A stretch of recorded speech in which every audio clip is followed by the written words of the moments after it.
میرے لیے بڑی خوشی کی بات ہے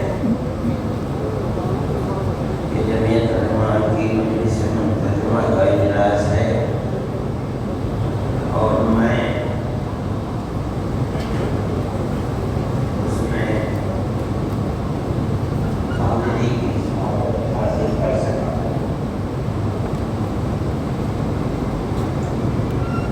جمعیت علماء ہند ملک کی آزادی کے بعد اپنے تمام اکابر رحمۃ اللہ کے ایک فیصلے کی بنیاد پر جو متفقہ فیصلہ تھا، ایک غیر سیاسی اور ایک مذہبی جماعت ہے۔ سیاست سے جمعیت علماء کا کوئی تعلق نہیں ہے۔ ملک کی آزادی سے پہلے تھا، ہو سکتا تھا کہ کچھ جمعیت علماء کے مرکز یہ تصور کرتے ہوں کہ ملک کی آزادی کے بعد جمعیت علماء کوئی سیاسی جماعت بنے گی، اسمبلی اور پارلیمنٹ کے الیکشن لڑے گی، لیکن سب نے بیٹھ کر متفقہ فیصلہ کر دیا کہ جمعیت علماء خالص مذہبی جماعت ہے، ہمارا سیاست سے کوئی تعلق نہیں ہے۔ افراد جمعیت علماء کے عہدیدار آزاد ہیں، کسی بھی غیر فرقہ جماعت کے ساتھ الیکشن لڑ سکتے ہیں، لیکن خود جمعیت علماء کا اپنا کوئی سیاسی پلیٹ فارم نہیں ہوگا۔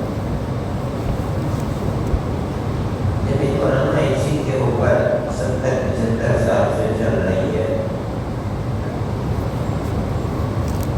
درمیان میں بہت سے مسائل ہیں جو کل سے اس وقت تک آپ کے سامنے آئے ہوں گے۔ میں بھی کل سے آیا ہوں، لیکن میری طبیعت اتنی خراب ہے کہ میں اس تصور سے گھبرا رہا تھا کہ مجھے نیچے سے اوپر تک سیڑھیوں پر چڑھنا پڑے گا، جو میرے لیے گویا کہ کل تو ممکن ہی نہیں تھا۔ آج میں آہستہ آہستہ آ گیا۔ اس وقت مسئلہ عصری تعلیم کا چل رہا تھا۔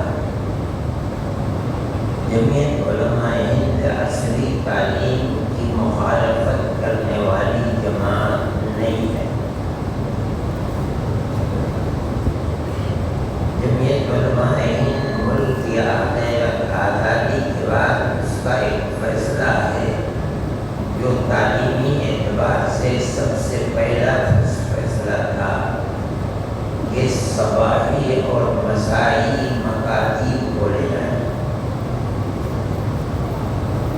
اس نے یہ فیصلہ نہیں کیا کہ مسلم اپنے بچوں کو اسکولوں سے اٹھا کر مدرسوں میں پہنچایا جائے، نہیں فیصلہ کیا۔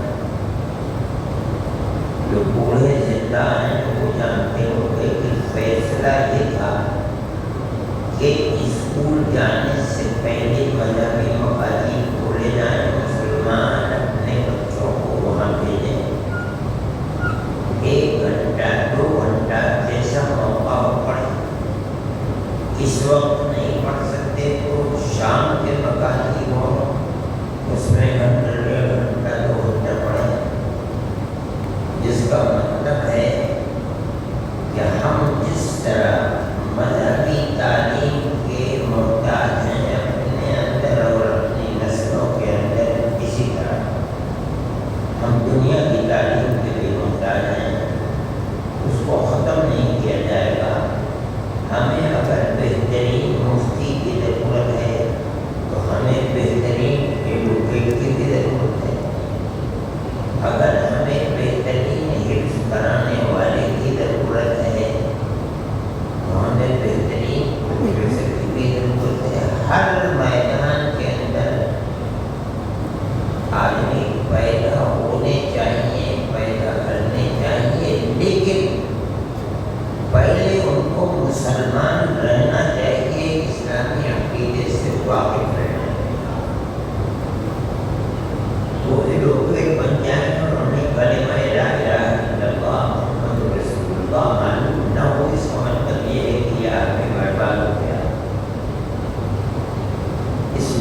بغیر اس کلمے کے اس کا ایمان پر خاتمہ نہیں ہوگا۔ یہ ایک بڑی بنیادی ضرورت ہے جنہیں علماء نے یہ سمجھا، اور اس کے لیے قبائل و مسائل مکاتب کو شروع کر دیا، مدرسوں کو شروع کر دیا۔ ایسا لگتا تھا کہ جیسے ساری جمعیت علماء اسی پر لگی، جہاں گئے وہاں مدرسہ اپنے اکابر کا یہ طریقہ رہا۔ سینکڑوں مدرسے حسینیہ نام سے مشہور ہیں، حضرت رحمۃ اللہ علیہ کی بنیاد رکھی ہوئی ہے، مولانا عبد الرحمن صاحب کی بنیاد رکھی ہوئی ہے، مفتی اعظم کی بنیاد رکھی ہوئی ہے۔ یہ تمام طریقے چل رہے ہیں۔ وقت بہت کم ہے، میں تو اپنی بات بڑی مختصر انداز میں کرتا ہوں جو ابھی ہو رہی ہے۔ مسئلہ یہ ہے کہ عصری تعلیم اور دینی تعلیم دونوں کو کس طرح چلایا جائے۔ جمعیت علماء عصری تعلیم کی مخالف نہیں ہے، لیکن یہ ضرور ہے کہ جمعیت علماء عصری تعلیم، دنیاوی تعلیم خالص ایسی کہ جس کے اندر مسلمان بچہ دین سے ناآشنا اور ناواقف رہے، اس کی مخالف ہے۔ اسی لیے قبائل اور مسائل مخالف بولے گئے اور ہم آگے بڑھے۔ یہ لگنے لگا کہ اب ان 10 سالوں کے اندر ایسا لگا کہ گورنمنٹ کی یہ پالیسی بنے گی کہ بچہ 14 سال تک پہنچتے پہنچتے ہر بچہ چاہے وہ جہاں بھی رہتا ہو اسے 10ویں کو پاس کرنا ہے، جس کا مطلب ہے کہ عصری تعلیم ہر بچے کے لیے پڑھنا لازمی ہے۔ بغیر اس کے پڑھے ہوئے نہ ہم اس کو عالم سمجھیں گے، نہ گورنمنٹ اسے چھوڑے گی۔ اس کا مطلب یہ ہے کہ یہ لگنے لگا کہ گورنمنٹ کی پالیسی یہ ہے کہ ہر بچے کے لیے 10ویں تک کی تعلیم حاصل کرنا لازم ہے۔ سوال پیدا ہوتا ہے کہ کس طرح ہوگا؟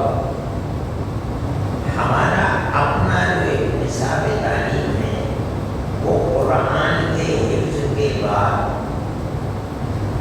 8 سال کا تعلیم ہے دارالعلوم دیوبند، اور اس کے منہج، اس کے طریقے کے اوپر جو لوگ چلتے ہیں انہیں 8 سال تک اپنی تعلیم کو پورا کرنا ہے۔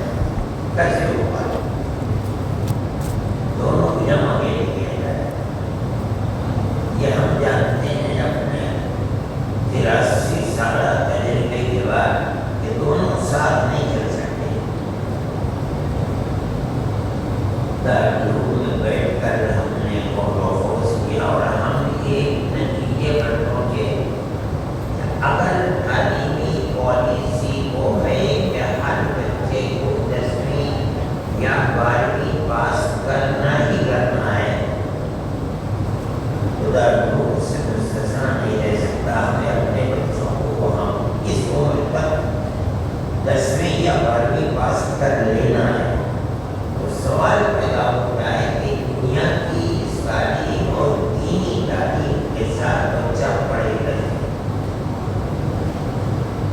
آپ حضرات مدرسوں سے فارغ ہیں، آپ حضرات کو سمجھتے ہوں گے کہ طالب علم بالکل ابتدائی تعلیم یعنی نحو و صرف کی تعلیم کے ساتھ ساتھ دنیا کی تعلیم کو پڑھ کر اپنے آپ کو آگے بڑھاتے ہیں۔ یہ وقت نہیں، ہمارے جو نصاب تعلیم ہے وہ اس کا متحمل نہیں ہے۔ کوئی بچہ اپنے اندر ایسا ہنر رکھتا ہو یہ الگ بات ہے۔ اس لیے ہم نے ایک بات دیکھی اور خوب غور و خوض کر کے دیکھی اور یہ فیصلہ کر کے دیکھی کہ آیا یہ ہو سکتا ہے یا نہیں ہو سکتا۔ جب ہم اور ہمارے بزرگ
طرح ہوتی ہے.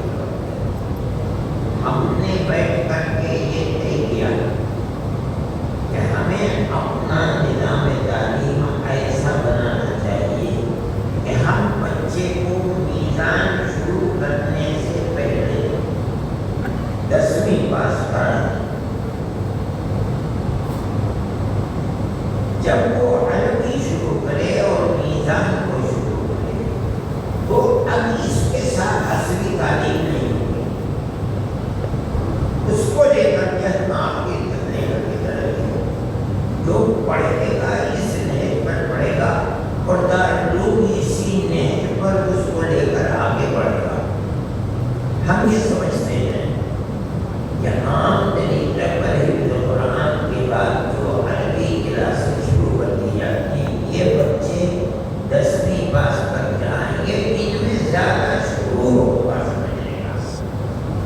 ہم اپنے بچے کو جب کہتے ہیں فعل ماضی فعل مضارع اس کی سمجھ میں نہیں آتا کیا ہے ماضی کیا ہے مضارع مستقبل کسے کہتے ہیں. اس لیے اسے کوئی پڑھائی نہیں اسے دل سے پڑھایا گیا پھر اس کے بعد اس میں ڈال دیا گیا. اگر آپ اس کو یہ تعلیم دے کر کے 10ویں پاس کرا دیں گے اس کے اندر شعور پیدا ہو جائے گا. اب ماں باپ اس کو صرف عربی لے کر کے چلائیں گے تو پہلے ہمیں معلوم ہے ہمارے پاس ریکارڈ موجود ہے کہ میزان 1 مہینے کے اندر ختم کر دی. 3 مہینے کے اندر ہم نے کو پورا کر لیا. آج ہم سوچتے ہیں یہ کیسے ہو گیا. اسی لیے ہو گیا کہ وہ بنیادی اصطلاحات جو آج ہم بچے کو پڑھا رہے ہیں بچہ پہلے سے 10ویں تک پاس کر کے آئے گا وہ ان اصطلاحات سے واقف ہوگا. ہمارے لیے سہولت ہو جائے گی. ہم نے اس نصاب کو بنانے کے لیے دارالعلوم دیوبند کے شورا کے ممبران کی اور دوسرے لوگوں کی اجتماع بنائی بیٹھے بات چیت کی اور ہم نے شروع کرنے کا پروگرام بنا لیا. لیکن بات یہ آئی کہ گورنمنٹ کی پالیسی یہ نہیں ہے کہ وہ مذہبی مدارس کو چھیڑے اس لیے مذہبی مدارس آزاد ہیں. ہم نے بھی اس کو روک دیا. جمعیت علماء یا دارالعلوم دیوبند عصری تعلیم کی مخالف نہیں ہے. میں صرف اتنی بات کہنا چاہتا ہوں کہ یہ ضروری ہے کہ آپ جن دنوں کے اندر ان کو عصری تعلیم دے رہے ہیں ان مذہبی تعلیم کو الگ رکھیں یعنی عربی کی تعلیم کو الگ رکھیں. ان کو دونوں کو اگر ساتھ لے کر چلیں گے تو آپ کا بچہ مذہبی تعلیم کے اندر کبھی پختہ نہیں ہو پاتا اور قرآن اور حدیث کو فقہ کو سمجھنے کے لیے یہ ضروری ہے. اور ہمارے بزرگوں کا یہ دستور تھا. آپ لوگوں کو معلوم نہیں ہے حضرت نانوتوی رحمۃ اللہ علیہ حضرت گنگوہی رحمۃ اللہ علیہ یہ دونوں دلی کالج سے پڑھے ہوئے تھے. دارالعلوم دیوبند کا نصاب وہ پرانا ان کے زمانے میں عربی اور میزان شروع کرنے سے پہلے آپ کو تعجب ہوگا 8 سال کا نصاب تعلیم کا میں نے اپنے آپ کو دیکھا. یعنی میزان میں داخل ہونے سے پہلے دارالعلوم دیوبند میں 8 سال کی تعلیم بھی کرنی تھی. اس کے اندر جغرافیہ اور خاص طریقے کے اوپر ایسا حساب تھا کہ آج 12ویں کا طالب علم اس حساب کو نہیں جان سکتا. پورا نہیں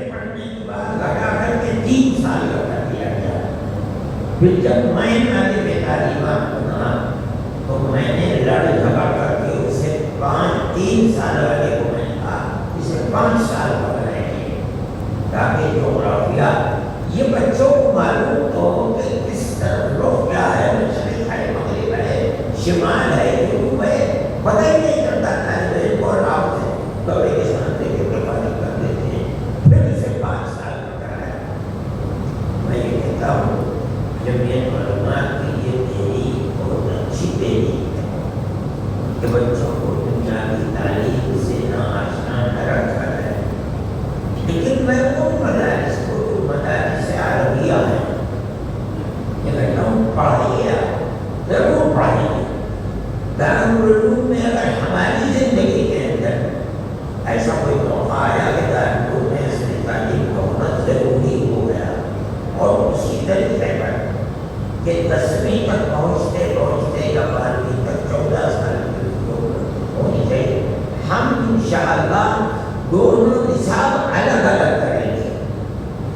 جب تک یہ نصاب ہے اس وقت تک عربی شروع نہیں ہوگی، جب عربی شروع ہو جائے اب طالب علم سے قرآن و حدیث اس کے مقافیات کو پڑھے گا، اب اس کا تعلق دنیاوی تعلیم سے الگ تاکہ ہمیں بہتر سے بہتر مفتی مل سکے، ہمیں بہتر سے بہتر